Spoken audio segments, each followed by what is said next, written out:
What's up, guys? It's ReapCS here, and I'm going to go through a quick rundown today using my own guide of Docker here, just some of the basics here. I won't get into all the background details just yet, but just know if you're not aware that Docker is a containerization tool. Containers are different than VMs. Basically, VMs are full hardware emulation, whereas the container is really something that's generally stripped down. It's not really a real OS, as we'll kind of see in a second here. There's no general services that start unless we explicitly build an image to start them. But they're still extremely powerful, extremely efficient, and that's why Docker and other similar containerization tools are very popular. So here I have in the terminal here, Debian 10 minimal install. So we're just going to install Docker that way. You just do an apt install docker-compose. The reason for Docker Compose is just because we want to have Docker Compose for some of the other fun stuff we do when we kind of create our own images and deployments. Okay, so just let it complete there. You'll also notice that when you use docker-compose, of course, it gives you docker.io, which is really the main Docker tool set that we need. Okay, so wait for it to get going, and we'll just get going really quickly today, guys, just with a little bit of containerization. As well, if you don't want to have to use a root user each time, you could just use the usermod-a-d and then Docker and then your username, and then enter a new shell session. And you'll be able to run Docker without being root. In my case, this is just a default Debian install, and root is like the only user. Okay, so yeah, we can see here using the Docker binary, how do we get things going? Docker is the tool that we use to do pretty much everything with Docker. Okay, you do a Docker PS, that is supposed to show all the containers that are running.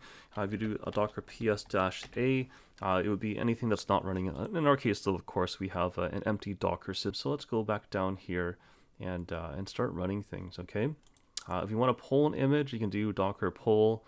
We also learn a little bit about tags, which you can do on the Docker Hub later on here, guys. But generally, it's pretty easy here. If you look here, if you do a Docker pull Ubuntu, it pulled using the default tag. So why don't we just say we're going to run, I don't know, Ubuntu 20.02, or maybe even do a Debian within Debian. Let's do a Docker run, okay, -IT. That stands for interactive pseudo terminal. If we don't do that, we won't get a terminal. And if we don't do that, we also, even if we had a terminal, if you don't have the -I, you will not be able to type anything into it. So generally -IT is what you want. We also could put a D here for detached. If it's something we just want to start running. In our case, since we kind of want to start experimenting and playing inside the container, we might do it this way. So we'll say Ubuntu, and then with a tag here, we do a colon 20.04. Okay.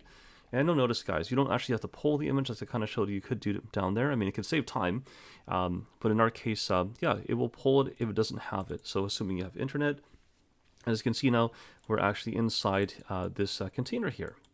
How do we know? Let's do a cat etc and OS release.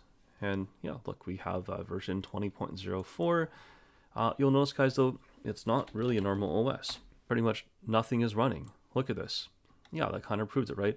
We see the host memory here. I also want to demonstrate using a really small VM with just 2 gigs of RAM and I think 5 gigs of hard drive space. You really don't need a lot of horsepower or a lot of memory or anything to get going here. And so, yeah, we're pretty much using no memory. I mean, let's just do a free -m here if it's installed. Once again, it shows the host here, but we can see ourselves that yeah, pretty much nothing is being used. Now let's just change this. Let's do like an apt install Apache 2. Do an apt update.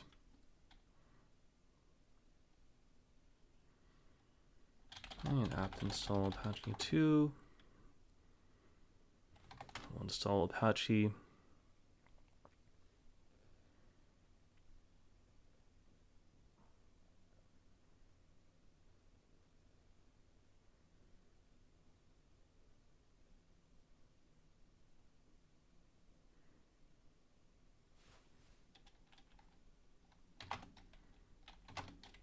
Let's choose surrounding time zones here. Okay, and now, normally what we probably would do is check maybe the status of systemctl. See what happens there. Oh, we don't even have systemd here, guys. So this is interesting. We don't have the systemd utilities. And that just kind of proves this is a really stripped down OS. How else can we prove it? Let's just do a du-h on the root here.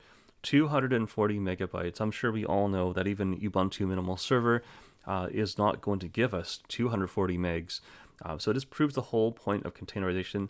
You have very, very, very lean images that are totally stripped down. We can still do normal stuff though. We can do a service Apache 2 start. Okay, now this worked. What we normally do in actual images though, when you have something running by default, we probably would have Apache 2 running, right, in the foreground as a daemon. Okay, so you could have done that. Let's do top now though. Okay, when you see that there is an Apache running, we do see that it is actually using memory, whereas we did not see that before. I want to show you guys one more thing too to explain a little more about containerization. Okay, now I've exited out of that container. I killed it actually. If I didn't want to kill it, I could have done Control P and Q, but let's just take a look here at what's running. It's actually harder to get a good look here. Okay, so we'll do a docker ps-a. Okay, now I didn't give it a name by the way, but we can see here that it's called Vigorous Meitner. There's all kind of interesting random names that it gives you. So let's just say docker start Vigorous Meitner. Okay, now I'll do a docker ps. Interesting, so now it's running, right? So let's do a docker attach to this one, okay, Vigorous Meitner, or the ID of it. Now we're back in. Let's just check the Apache here. Let's start the Apache. Okay, and let's do Control PQ. We've left it, but we left the container running. Okay, we can see it's still there. Let's do a ps-aux on Apache 2. Okay, we can actually see that we see it here. Right, it's running on our host. Unlike a VM, if you guys would use a VM and do this, you wouldn't see an Apache 2 process. But let's say, Arif, how do we know that you're not tricking us? Okay, let's go back into the container. Actually, let's just kill the container. Let's see here. Do a docker stop on Vigorous Meitner. Okay, it's now stopped. How do we prove that? Let's do a docker ps. You don't see it here. If you want to do a ps-a, we'll see it actually proves to us that it's not running. It says the status is exited. It's not running now. And now let's do a ps-aux grep Apache 2. You don't see it there. So this is the very powerful thing about containerization.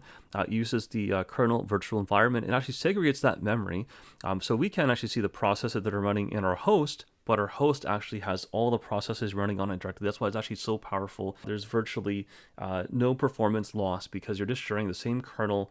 You can run as many OS as you want. Let's just see here. Let's do a bunch more. Okay, guys, let's do a docker run dit debian 10. How about that, okay? He goes really fast.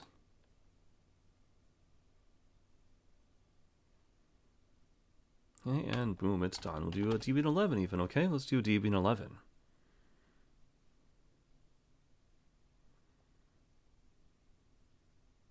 Okay, once again, really fast.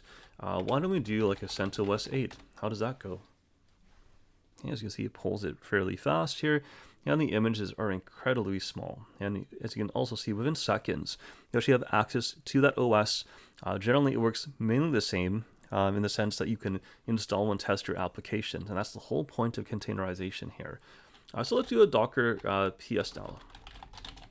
We have a CentOS 8, Debian 11, Debian 10. What else can we do? Why don't we do another Ubuntu? Do Ubuntu 2204.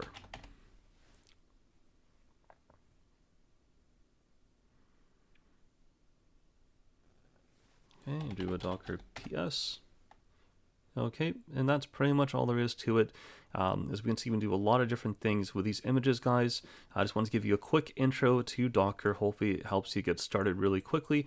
And I will be posting some more videos that show a little bit more that we can do. But for now, this is the great testing base for people. I'm also eventually going to show you guys how to actually get this highly available and to do a lot more in the Docker Swarm that gives us mission critical, highly available infrastructure here, guys. So anyway, this has been Arif Suesir. Thank you guys for watching. Please like, share, and subscribe, and I'll see you guys next time.